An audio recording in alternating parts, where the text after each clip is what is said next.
First of all, I think your analysis was very straight line. History doesn't run in a straight line. Kid, you cannot tell your neighbor he is stealing ducks when you are stealing phones. As High Commissioner, I was wrong. As Charandas Prasad, I reacted naturally how any person would have. I did not come here for that kind of abuse. I did not come here for that kind of abuse. If you're going to go down that road, I'll walk off. But it's all okay once they're talking. If they were talking, I could not have been here today. You got ADHD. I got nothing. Calm down. I think I've done enough in terms of taking our team out of trouble from losing. Come on, Lou Taylor. That's good. I'm reading the script now, and the first person that comes to my mind to play a detective, Yes, but the an Guyanese erratic Mickey detective Rodriguez. is Mickey Rodriguez. Why an African slap an Indian? Why a man and slap a woman? No, girl, how you deal with that? You deal with that.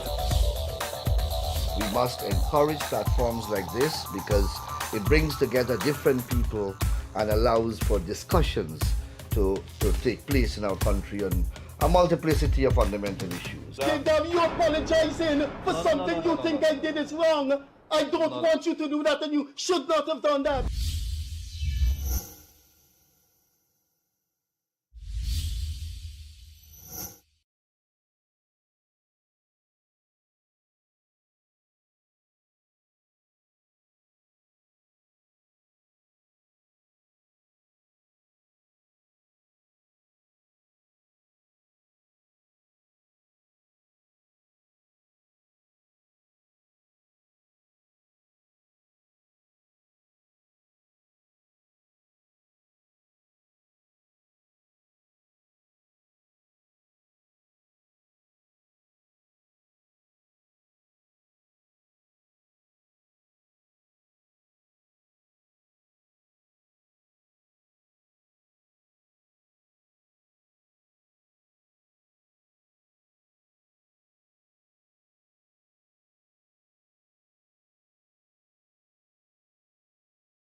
Hi there.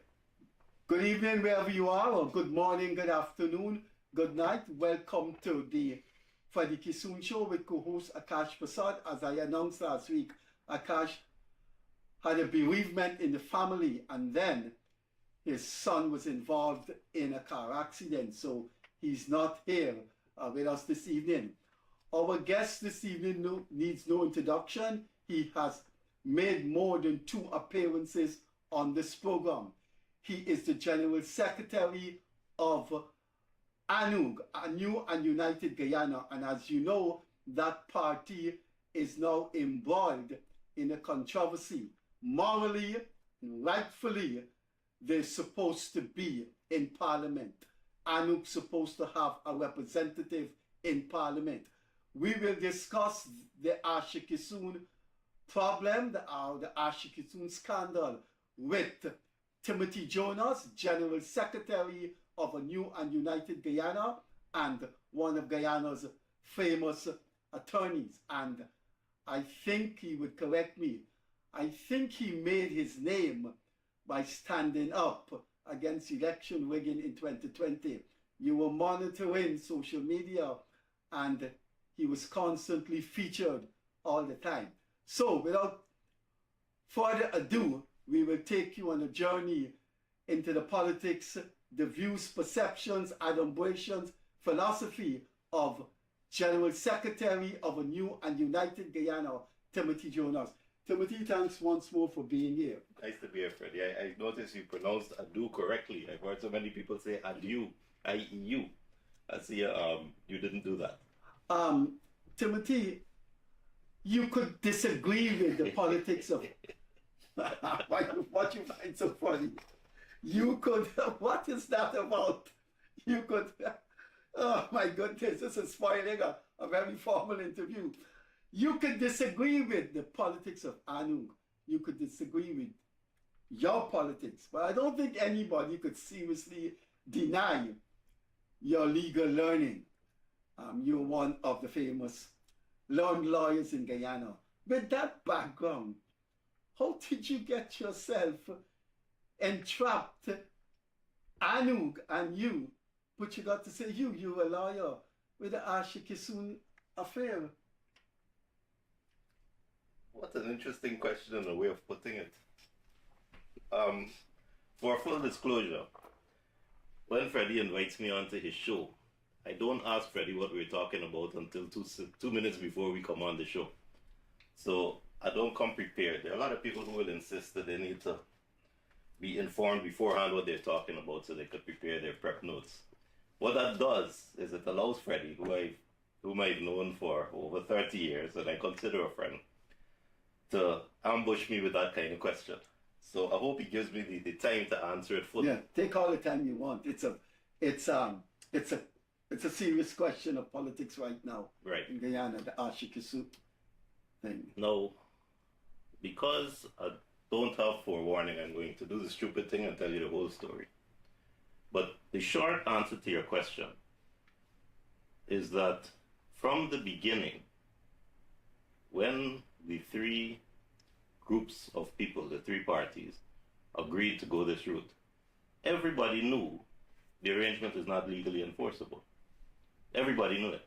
Now, any first-year law student will tell you that the difference between a written contract and a written memorandum of understanding is that at first sight, the words memorandum of understanding lead to the inference that this thing is not legally binding. It's the first indication. It's not the final indication. So when the three parties signed this thing and called it an MOU, Ralph Ramkaran and myself being the two lawyers present, we called it an MOU because we knew and we made it clear to everybody. We can't sue to enforce this thing. This thing is not legally binding. This thing depends on my word and my keeping my word. Now, for some reason, Guyanese seem to think that that's stupid. And I've heard a lot of people ask the question Freddie just asked. How can you do that? Well, I will challenge you on this. I told Freddie I would be here at 1:30. If I don't turn up, Freddie is inconvenienced, but Freddie can't sue me. But Freddie knows I'm coming for 1:30 because I gave him my word. I don't understand why it is so difficult to understand that an issue of ethics, an issue of morality, an issue of giving your word in an environment where you will not be sued, nobody's going to take you to court, nobody's going to claim compensation. But Jonas says he'll be here at 1:30. If Jonas isn't here at 1:30, there's really good reason for it. And I will give Freddie that credit. If Freddie says he'll be here at 1:30, I can't sue him and he doesn't turn up. But I'm pretty sure he's a man of his word. Good. So that's the first question. Why an arrangement that you couldn't legally enforce? We knew from the beginning you can't legally enforce this thing. But look at Lennox Schumann. Lennox did the right thing. He honored his agreement. He kept his word. He knew he couldn't be sued. But when his time was up, he walked out. Lennox is not a friend in that we are all in the same party. We have serious disagreements with Lennox. I personally have disagreements with how I perceive Lennox has been subsumed in the present government. But one thing I will say about Lennox gave his word, and Lennox kept his word. Why is that difficult? So I'm asked, what about Asha? And now I'm going to tell you the story about Asha. Under the MOU,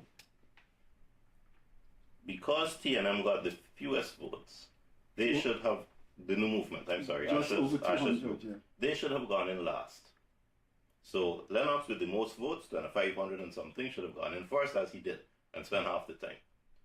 ANUG should have gone in second and spent nearly half the time because 200 votes gave the new movement about 4 weeks in parliament. But that would not have been fair to the new movement at the time, because what it meant is that if the government called early elections in 2025, the new movement wouldn't even see parliament.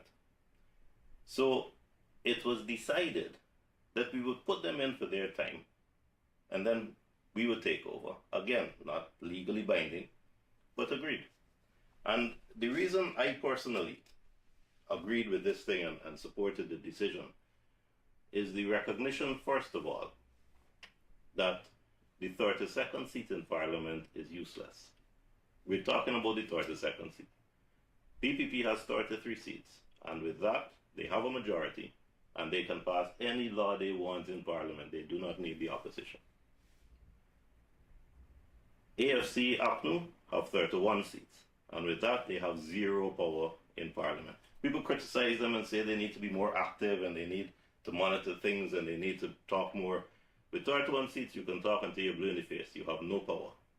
And APNU AFC have no power. So it is unfair to criticize them for saying they're not a robust opposition. They have no power. And with the 32nd seat, there is no power equally.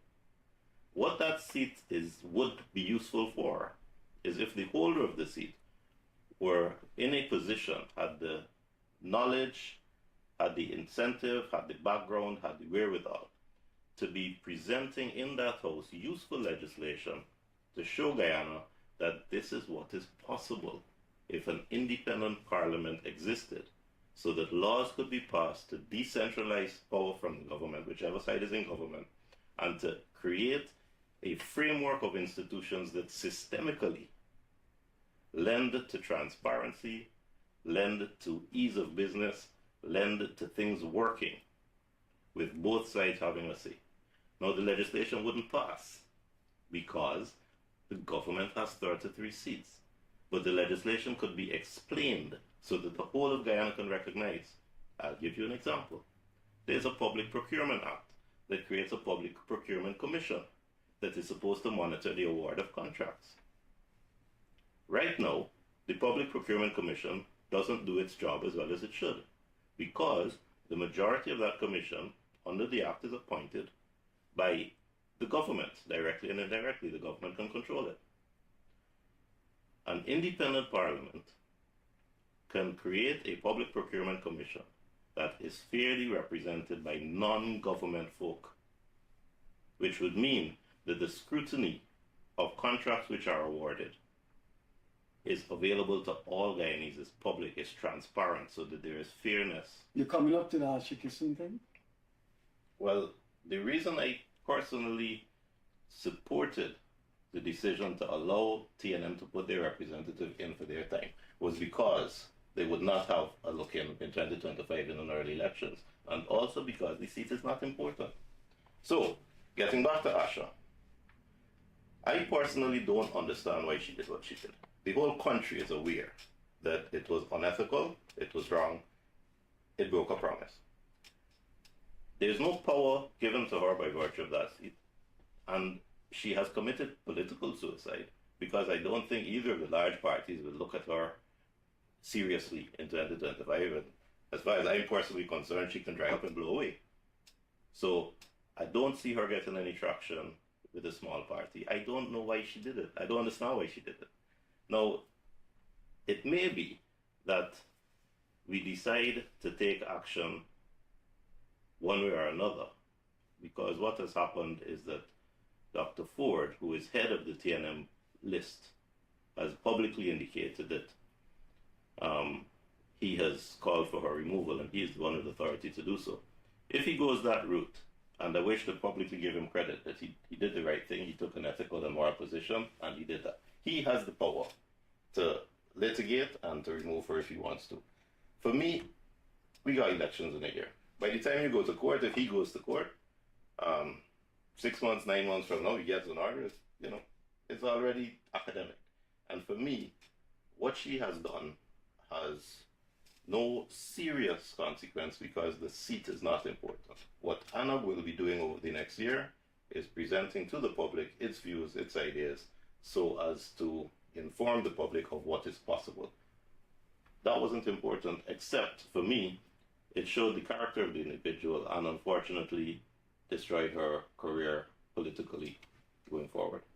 Well, from what you have just delivered, I'm wondering if at the back of your mind ANUG has come to the conclusion that the lady will be there until the present parliament No, is over? I'm not in a position to say yes or no about that. But what I want to say to you is she has no power by virtue of that seat. That seat, because it's the 32nd, not the 33rd seat in Parliament, is unimportant in itself. So the only thing of importance that has emerged here is, first of all, proof of unethical conduct by an individual. And second, the fact that ANUG over the next year, where it had intended to be expressing a view in Parliament, will now have to express that view, as I plan to, on social media and in the papers, and with your permission in your forum. I'm not a lawyer, but I'm wondering if you're not going to put me into trouble. You've used the word unethical a couple of times. I hope we're on safe legal ground here, right? I hope. You've said what she has done is unethical. Are we safe legally there? I'm quite happy to say that. I don't know if you're happy to say that, but I think that if you give your word and you don't keep your word, and you are to be in Parliament for a specific period of time and you overstay under an MOU, then there's only one conclusion to be drawn. So we have discussed the facts, and if you want my legal opinion, I'll tell you we've discussed the facts on a matter of national importance. And what conclusions we draw are conclusions of fair comment based on the facts that are publicly known. Okay, that's my legal. I'm comfortable with that. Because I'm a lawyer, I also have to say, as a proviso, no advice given here is intended to be relied on by anybody. Please do not act to your detriment on the reliance of any advice given on this show. Okay. Well, I asked a question just from the way you're speaking, you don't seem to feel that in 2 months' time the lady will demit office. You seem to act with a fait accompli that this lady is going to be there until the present parliament prorogued in. I don't know the answer to that question. The lady might surprise you and me, and might tender an apology and get up and walk out. The Speaker of the House, who has been informed by the leader of the list, might surprise you and me and do his job and indicate to GCOM that there is a vacancy because she has been removed. What Dr. Ford did has effectively, in law, in my opinion, removed her and made that seat vacant. But of course, I believe the Speaker will follow instructions and therefore has not done so yet. Or GCOM, I'll have to cut you. He has to act on something GCOM gives him. No, just the other way around. Under the Constitution, the leader of the list can write to the Speaker to say, I have lost confidence in this parliamentarian that I have appointed, and copy the parliamentarian, dismissing the parliamentarian. And that is effective to remove that parliamentarian. That parliamentarian no longer is a parliamentarian. He has been fired. She has been fired. As soon as the leader of the list does that. It was an amendment to the Constitution introduced by the two large parties with both of their agreement, because the people at the top of both parties like to control the folk that they put into Parliament. They don't want a charandas. They want to know that if they lose confidence in you, they can sign a letter and fire you, get you out of Parliament.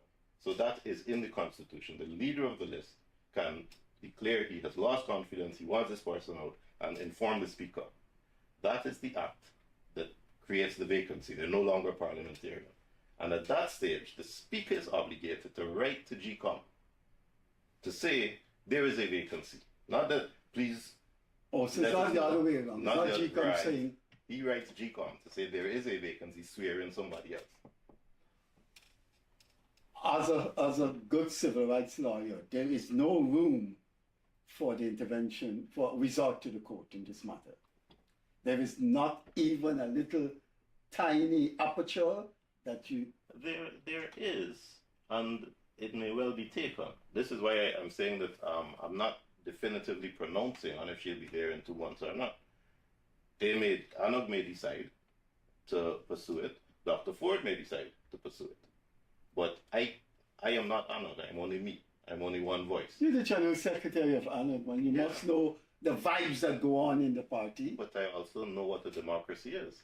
And if I I'm in a position to say a vote has been taken democratically and this is a course of action, wonderful.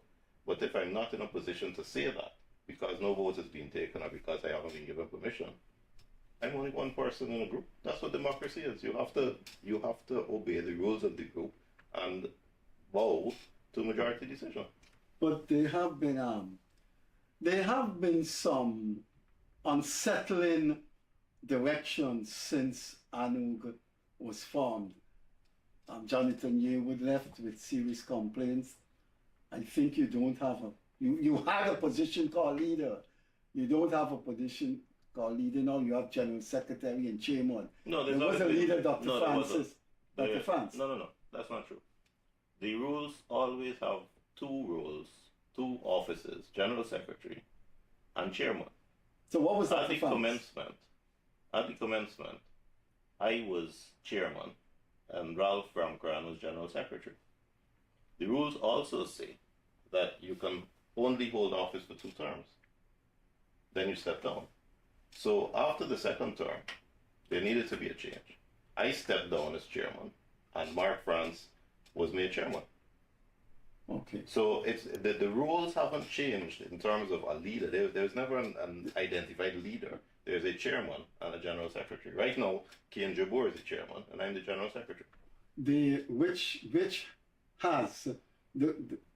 are more proximate to the leader? Which of the two offices? In the PPP, the general secretary is the leader. In the PNC, they have a leader.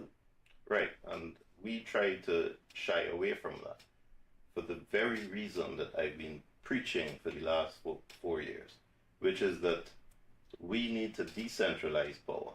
So I'm not going to say there's a leader because there never has been. No, you haven't answered the question. Well, I'm trying to.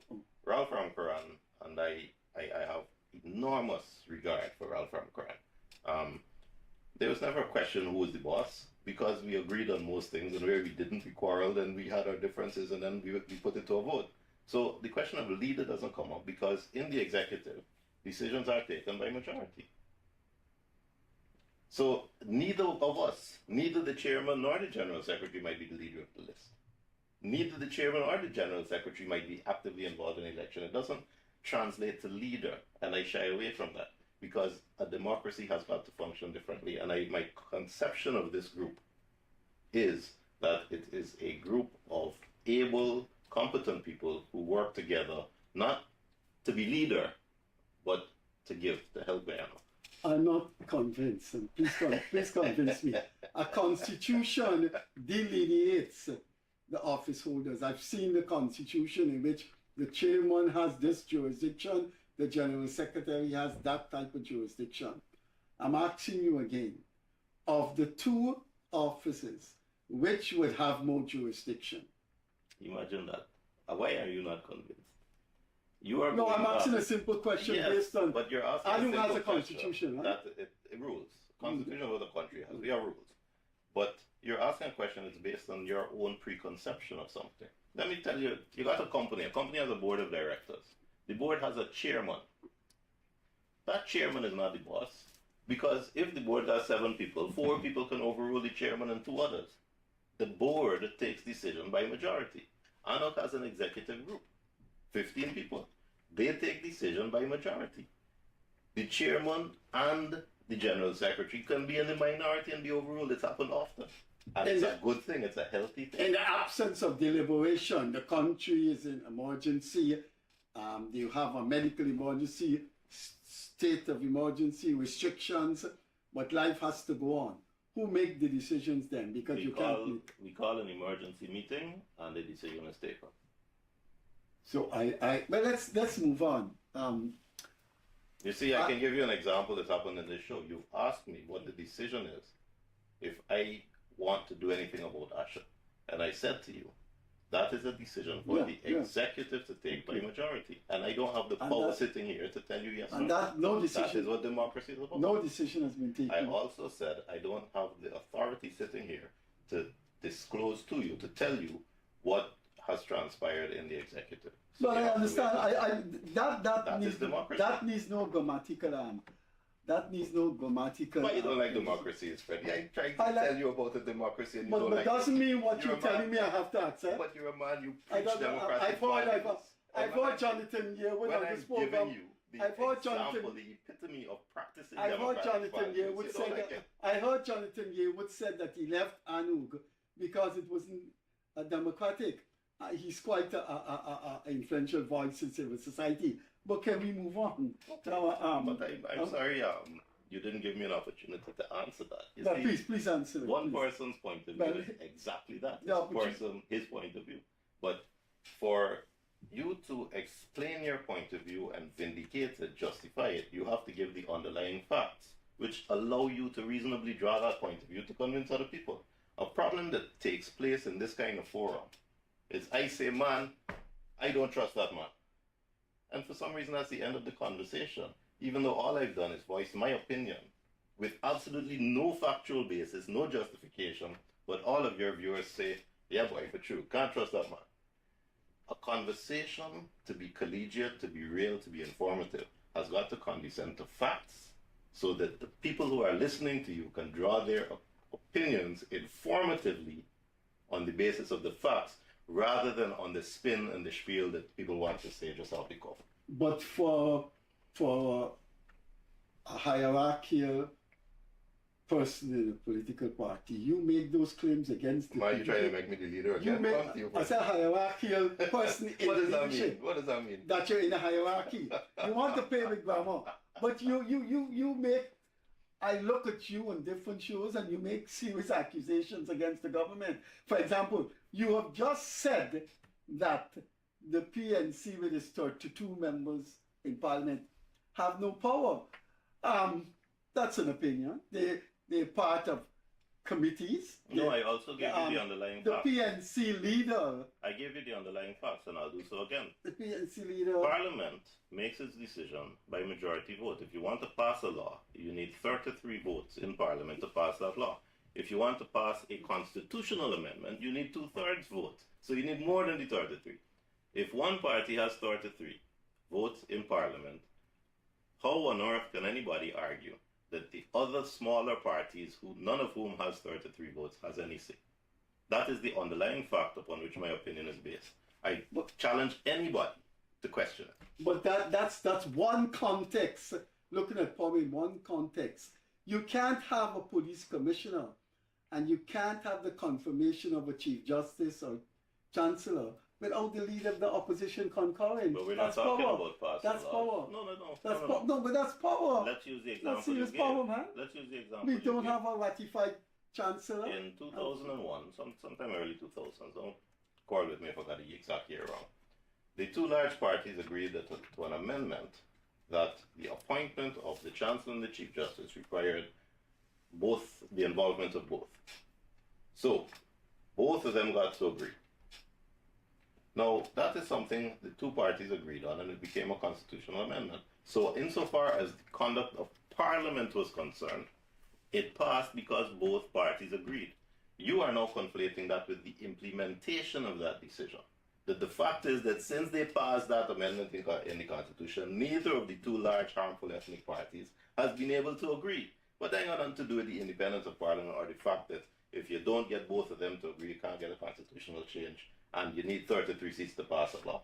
Those are two different conversations. Well, I was talking contextually. I was replying to you contextually, but let's move on. I was saying the opposition is not totally stripped of power, but I think Well, still waited to see the power, because in that example... Well, I just give you a power. We No, don't have a ratified chancellor. That is power that is conferred on them because both parties agreed to the constitutional But it's still amendment. power. It's still...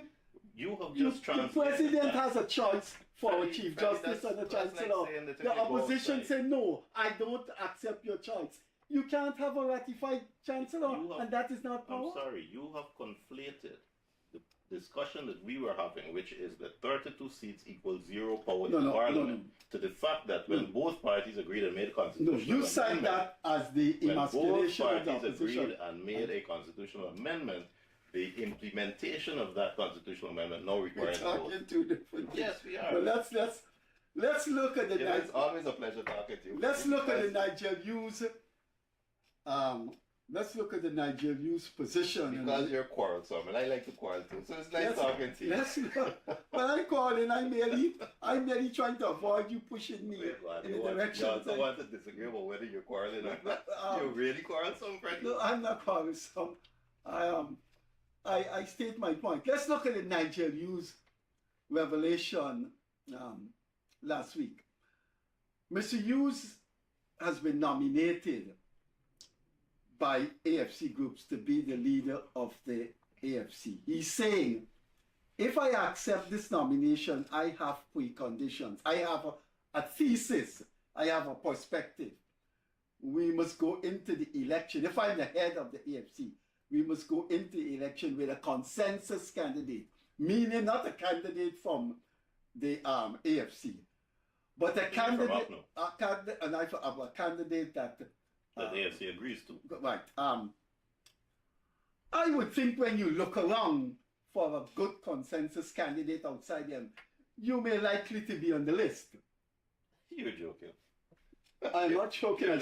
You're not Why am I serious. joking? Look, I study politics. It's my job. I listen to things you say. I listen to things Timothy Jonas say because I have to write in it. I do a daily column in the Chronicle. I have to get material for a daily Chronicle. I listen to what the PPP PNC leaders say. I monitor the deploiement over the years. So it's my job. I have to study politics, and I would think you're eligible if the opposition parties are going to say, no, let's go with a PNC or AFC man. Let's look at a wider field. I would think your name would be in there. And I am being graphically serious. Good. So let me answer that.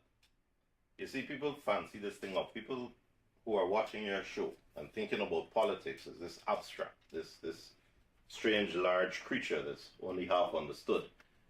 They miss the fact that it's some very ordinary people in politics. It's some very ordinary people who are interested in self-aggrandizement, self-promotion, and more often than not too ethical, not too honest. The people in the two parties are all personally ambitious. You're talking about APNU and AFC. And PPP. All of them. So that's three. Yes, all of them. They're all there because they are personally ambitious. When I say all, 90% of them. So the reason that each of the party does things that are wrong, that everybody knows should be condemned, and they stay quiet, is because if they rock the boat, they stick their necks out, and their upward mobility in their party is hamstrung. You're coming up to answering the consensus thing? There's a big fight going on in PNC now. Ford, Norton, Miss Desir. Why is there this big fight? Because each of them got a messiah complex. Each of them thinks that they have what it takes to inspire the people. It is personal self-aggrandizement to move up. That is what it's about. When you get some serious licks to this state, that's all right. Nigel Hughes is the most competent, charismatic, able leader that has been in the fray in the APNU AFC situation for the last 10 years. And I challenge anybody to have a debate with me on that. Charismatic, competent, smart, urbane. He could have been the leader. If you'd asked me 10 years ago, he would have got my vote. Why is it that he wasn't at the top immediately in 2015 when AFC came to power with APNU? Because by virtue of his own personal competence and charisma and expertise, he was a threat to the other lesser mortals around there. The man didn't get Silk. He should have had Silk way back when. In 5 years on the Granger, he can't get Silk up to now. Disgraceful. He go to speak in Linden. I know about all that. Was not permitted to speak. Why? Because he is, as an orator, as a public figure standing up there, everybody else would fade in comparison. And therefore, those lesser mortals don't want to stand up next to him shoulder to shoulder because they will look ordinary. That is what the self-aggrandizement is what that I'm talking about. So he's learned that lesson. He's coming in now to say, look, y'all want to appoint a leader and you want me in AFC? I know why you want me in AFC, because I'm the best man for the job. but you're not going to get me in AFC unless I have a say. Because last time I didn't have a say and y'all chucked me out. No, I haven't spoken to Nigel about this. This is my inference. But I've given you the facts to justify, I hope, the opinion I've come up with. So, you do not think when they put the names on this table and say, no, we ain't going with a PNC AFC person. You don't think your name will be in that list? No, and I'll tell you why.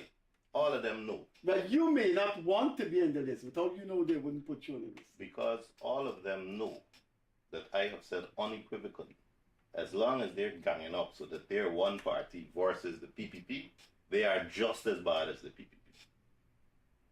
They are just as bad. If we have an Indo-centric party and an Afro-centric party, inherently, intrinsically, we have a problem. And if anybody doesn't believe me, look what happened in 2015. In 2015, they came to power, I voted for them. First thing they do is start defenestrating from every single government commission and agency. All the perceived PPP loyalists who had jobs start getting thrown out and replaced with their own folk.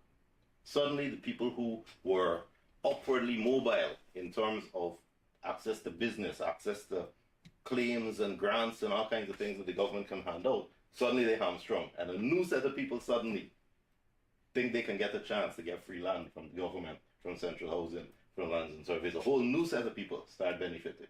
We cannot run our country like that. Where because, and I'm going to use you as an example and you'll forgive me, Freddie is one of the few men in Guyana is zero racist. But because he's Indian, I'm using him as an example.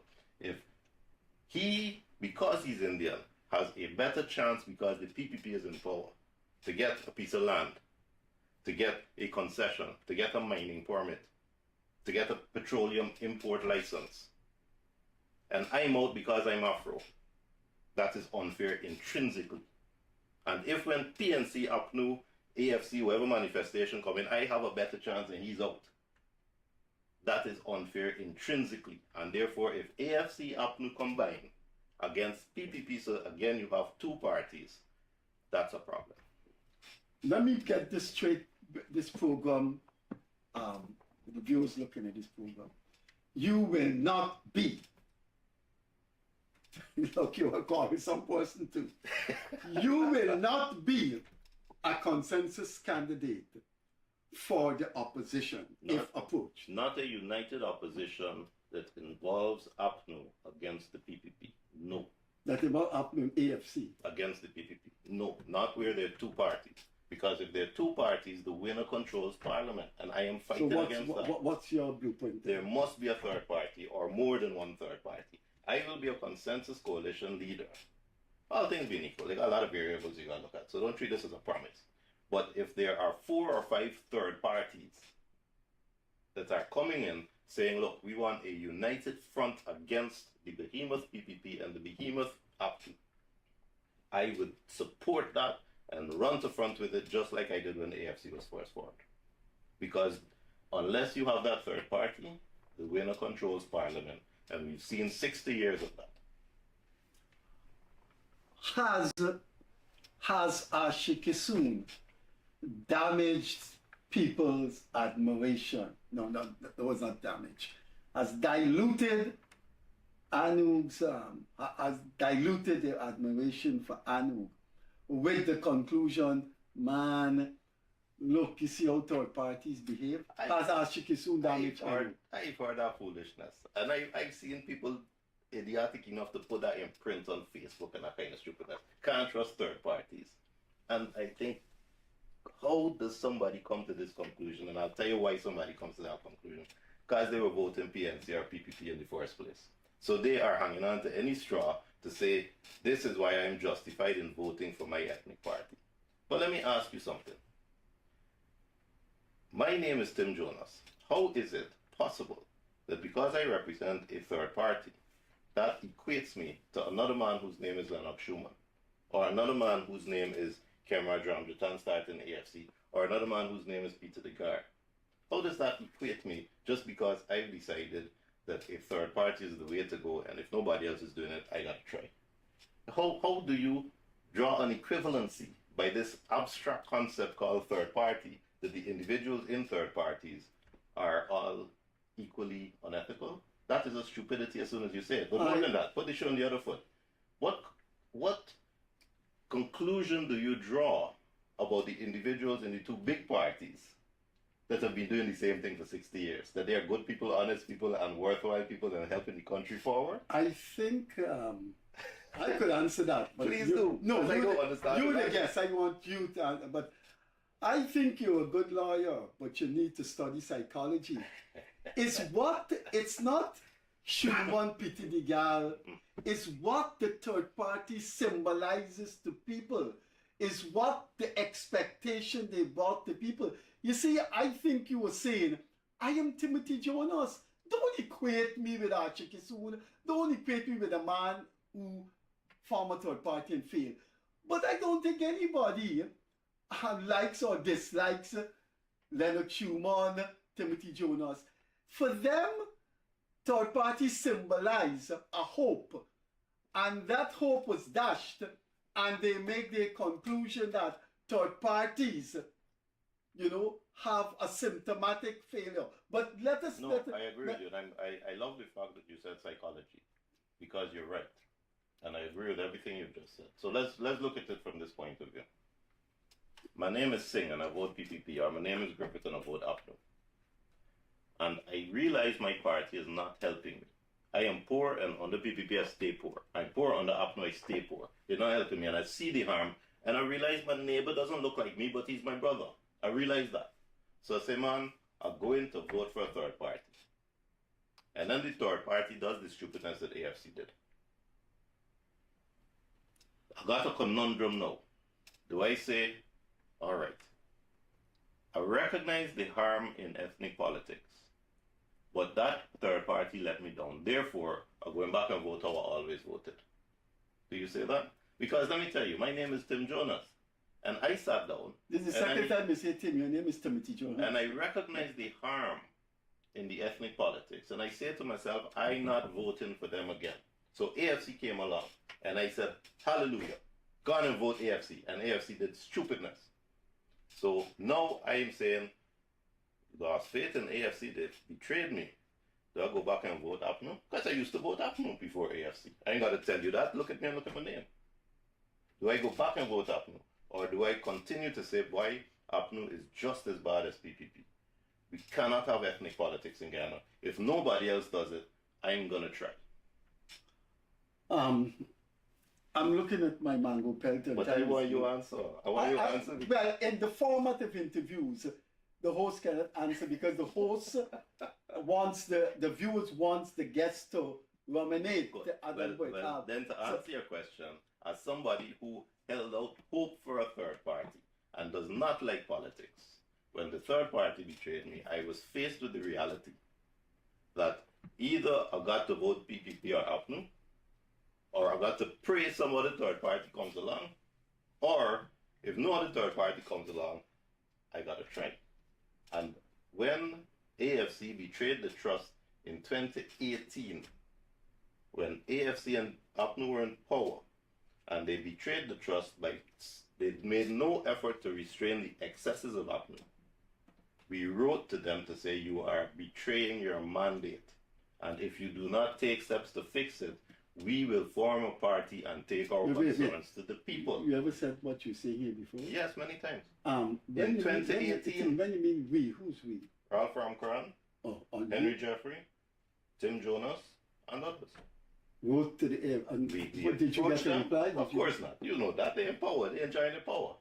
But we said to them, you are betraying your mandate to the people. You are not stopping the excesses of APNU. And if you do not, we will have to take our concerns to the people. Now, this was done when they were in power, when the people we voted for were in power. But we already recognized that we are seeing PPP supporters defenestrated, taken out of positions.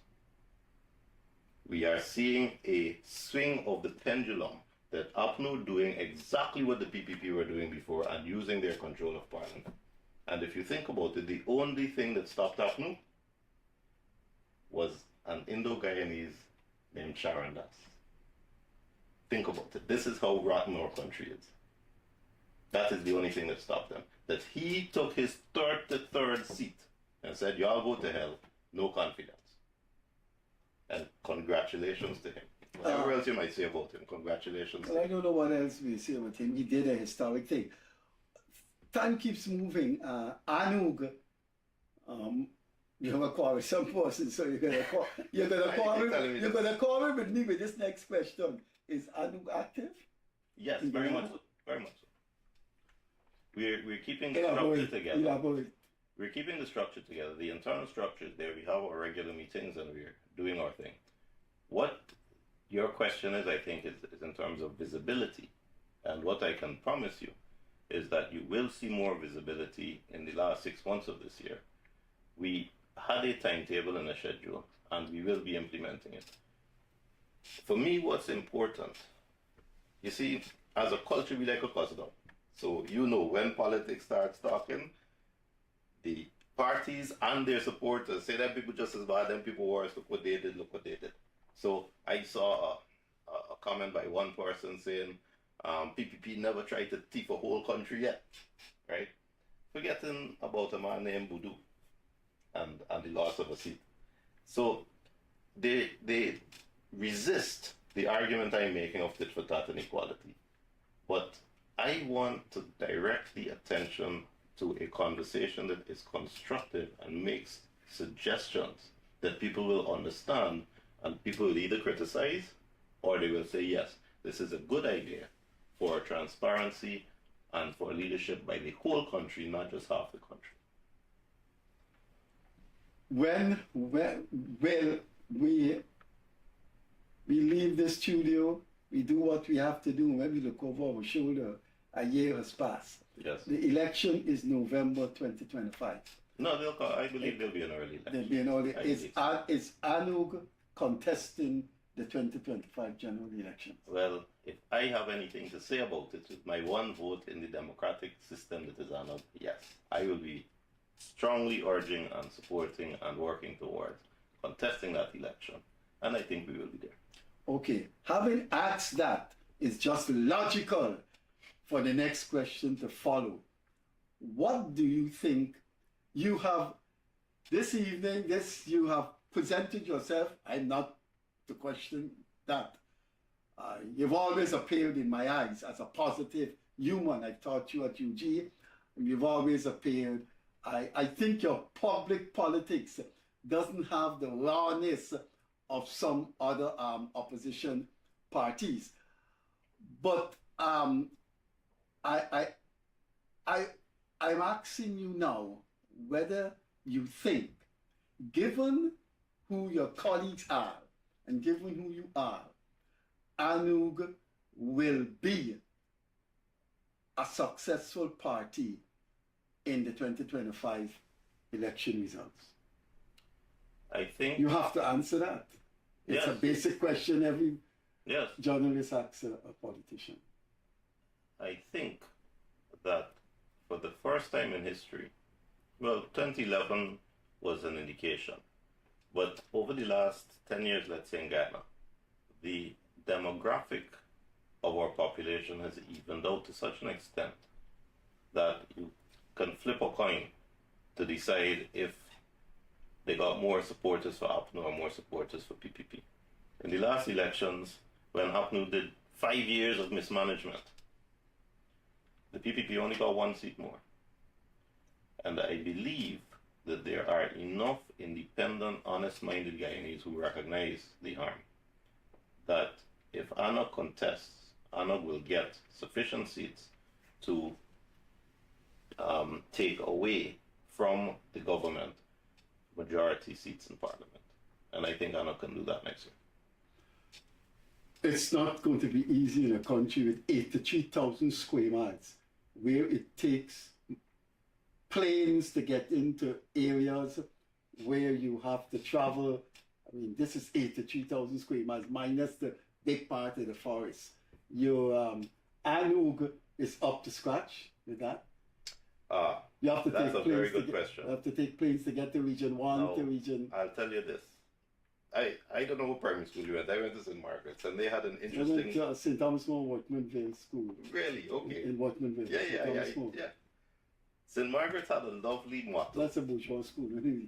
Bourgeois public school. Well, I went to already Washington. told you about your prejudice.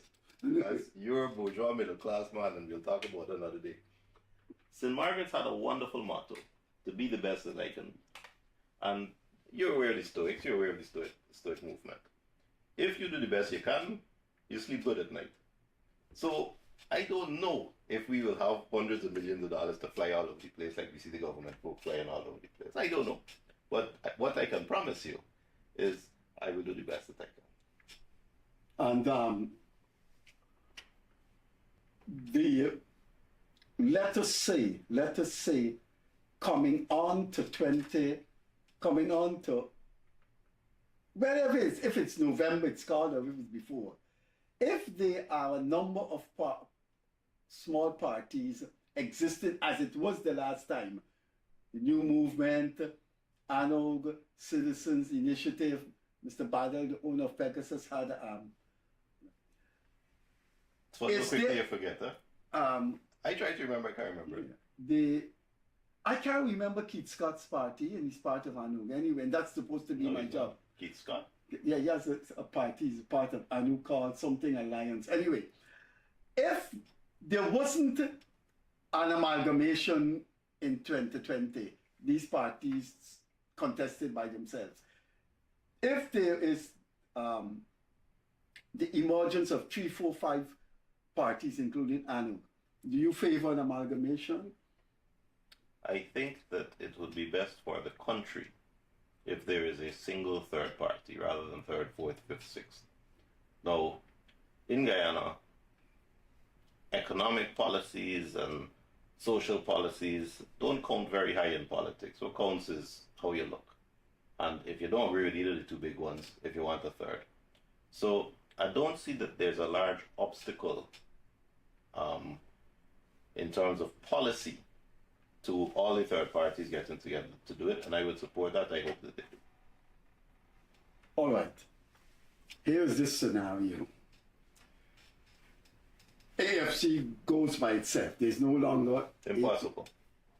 So you seeing APNU plus AFC in the 2025 election? Definitely. It wouldn't be AFC by itself? Definitely not. AFC doesn't exist by itself anymore. They're pretending. They're carrying on the pretense. But how many votes do you think AFC will get by itself? What they got to be careful about is the negotiations with APNU, because APNU might recognize that reality, except that it's also in APNU's interest to pretend that there's a coalition. So they need each other, they don't like each other, but AFC can't survive on its own. AFC betrayed its constituents. There's no longer Ramjatan. He wouldn't be the leader. He didn't accept. Doesn't matter. They have betrayed their constituents. AFC's constituents were the folk who resisted and rejected ethnic politics and wanted something else. And AFC betrayed that in the conduct of leadership after 2015. They have lost that constituency. They've lost me. Well, Mr. Hughes, Nigel, you said, if I take this leadership of AFC, one of my precondition is a consensus candidate. Could you see a consensus candidate coming from ANUG? It may not be Timothy Jonas, but they reach out to ANUG and they say to Alitia King or Dr. Francis, or Dr. Franz, could you? Okay. Now, ANUG's first pillar was its undertaking and its representation that the two large parties are harmful and it will not join either one. I see a coalition that involves APNU and AFC as not honoring that commitment.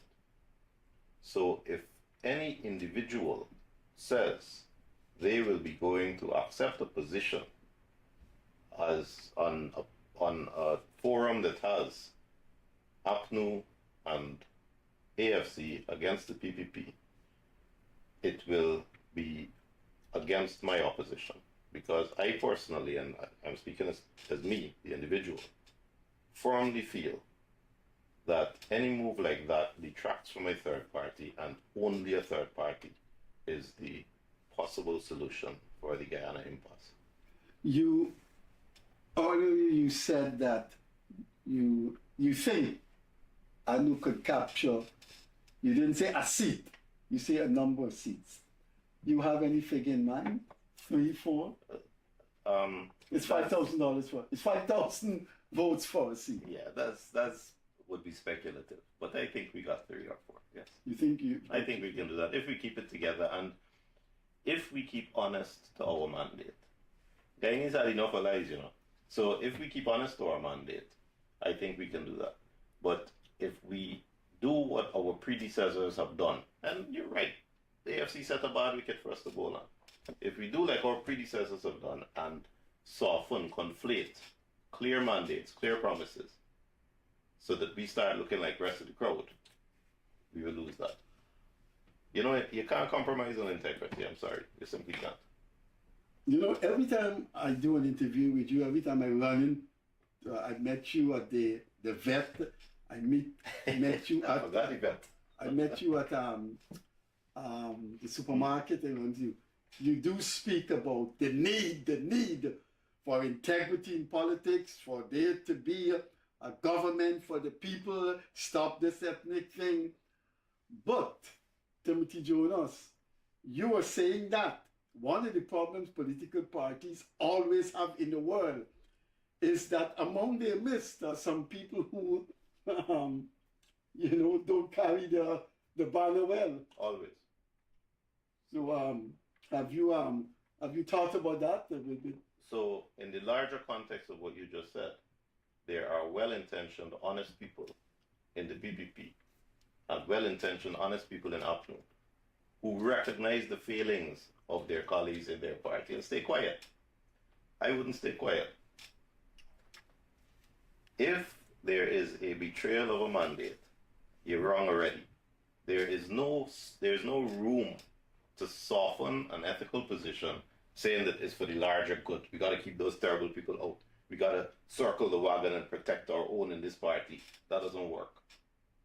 If you're not doing what you should be doing, you need to be out. You need to be doing something else. Are you a member of the Constitutional Commission? Yes. Could you tell us, as we're winding down, what it is, Timothy Jonas,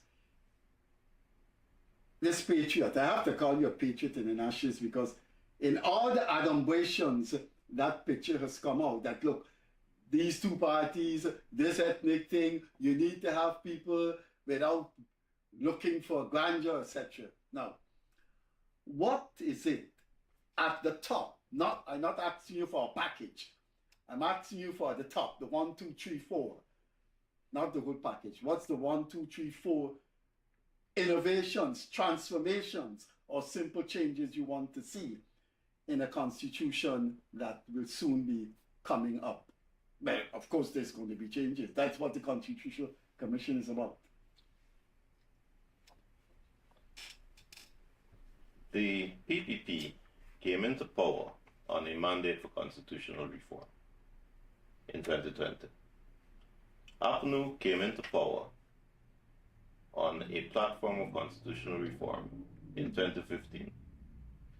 APNU and PPP do not want constitutional reform. You hear me? APNU and PPP do not want constitutional reform because if they're in power, they have all the power. And they don't want to dilute that. To answer your question, if you gave me dictatorial power, say, Jonas, go and fix this constitution, I would get rid of all the fluff. A constitution needs to be readable. I'm a lawyer with 30 years at the bar. I never read the whole thing. The thing is unreadable. It got so many clauses, land to the tiller, so socialist, and that kind of foolishness that doesn't have any meaning, but makes the overall document untenable, unwieldy. So get rid of all that fluff. And let's go back down now to the structures, executive, parliament, judiciary, which are created in the Constitution. Your various commissions, police, public, those commissions that are in the Constitution, go back to those, lean and readable. So you hand your barber, you hand your butcher, you hand your stick maker, a thin document like this, all of them could read it. They don't get sidetracked waffling through the morass of meaningless clauses. That's the first thing I would do.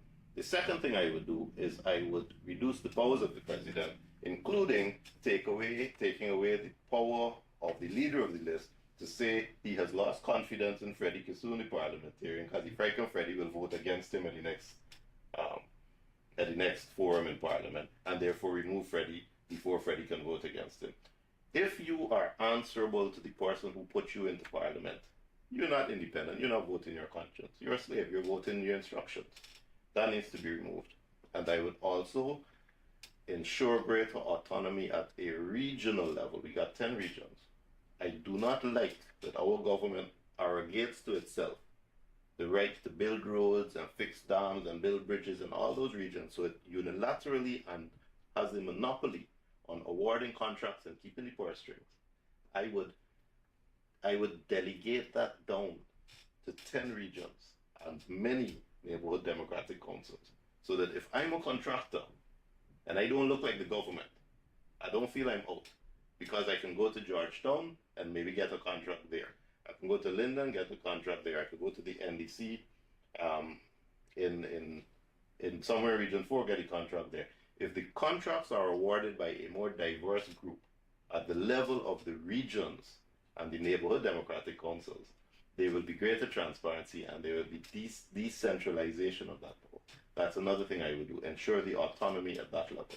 So there are some things that can be done. First, you got to simplify it so it's understandable for everybody to read. Then you got to decentralize power from the president and the executive. And then you got to ensure that each of the institutions is strong so that they can do what they're supposed to do.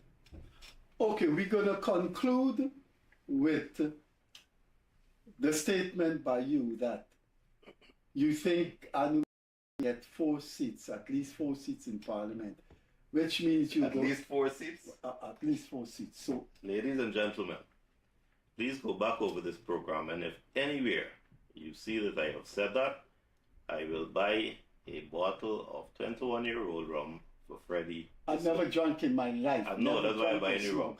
I thought you said, okay, At 4 no didn't point, come in. So at what no did you point say? Did I say at least 4 seats? Oh, okay. I know 4 came in. But okay. Please tell me what you said. That's why you said Please 4. tell me what you said.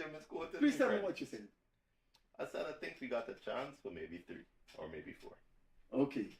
But you don't think sometimes you have a tendency to split here, to say this word don't mean that?